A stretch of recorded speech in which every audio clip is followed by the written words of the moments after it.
uwo wari wagiye agambanira bagenzi be nyine w'umunyarwanda wakoraga muri umuryango w'abibumbye yakomeje gukorera umuryango w'abibumbye n'indi myaka yakurikiye yose.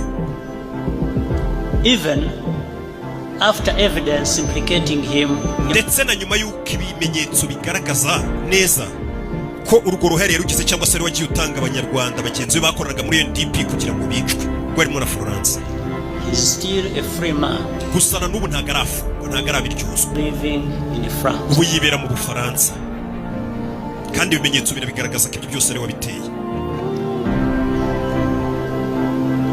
Nibwo naje kubaza Romeo Dallaire ese byagenze gute, yuko yari yamusabye ngo ajye gutabara Florence, byagenze bite kutagiye? His soldiers encountered a militia nibwo yambwiye ngo abasirikare bagiye gutabara Florence near the house, bahura n'abasirikare nanone hafi y'urugo rwa Florence, and so they turned back barangije bahita bisubira.